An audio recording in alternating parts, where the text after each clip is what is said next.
Hi friends. இப்போ நிறைய பேருக்கு வந்து ஒரு டவுட் இருக்கும்.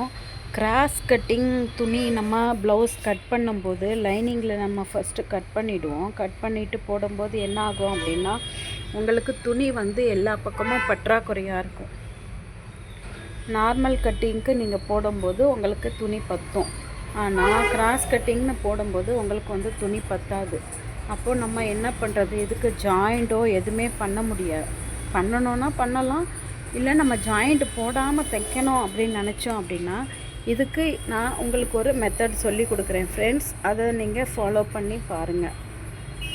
அது என்னென்னா, நம்ம இப்போ லைனிங்கை க்ராஸாக போட்டிருக்கோம்ல, நம்ம அந்த லைனிங்கை க்ராஸாக போட்டதை எடுத்துட்டேன் நான். இப்போ என்ன பண்ணுங்கன்னா, அந்த துணி எவ்வளோ இருக்கோ அதை வந்து இப்படி க்ராஸாக போட்டுருங்க ஃப்ரெண்ட்ஸ். துணியவே நீங்கள் க்ராஸாக போடுங்க. இப்போ உங்களுக்கு தெரியும்னு நினைக்கிறேன். நேராக இருந்ததுக்கும் இப்படி நேராக இருந்ததுக்கும் இப்போ நான் இப்போது க்ராஸாக போட்டிருக்கேன். இப்போ க்ராஸாக போட்டதுக்கும் உங்களுக்கு வித்தியாசம் தெரியும்னு நினைக்கிறேன்.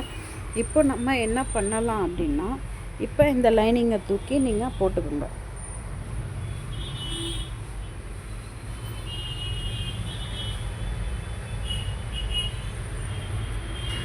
இப்போ தெரியுதுங்களா ஃப்ரெண்ட்ஸ் உங்களுக்கு? இப்போ நீங்கள் துணியே க்ராஸாக போட்டதுனால உங்களுக்கு வந்து எந்த பக்கமும் ஜாயிண்ட்டோ எதுவுமே போட வேண்டிய அவசியமே இல்லை. இந்த டிப்ஸ் உங்களுக்கு பிடிச்சிருந்துச்சுனாக்கா லைக் பண்ணுங்கள், கமெண்ட் பண்ணுங்கள், சப்ஸ்கிரைப் பண்ணுங்கள், ஃப்ரெண்ட்ஸுக்கு ஷேர் பண்ணுங்கள். தேங்க்யூ. வாழ்க வளமுடன்.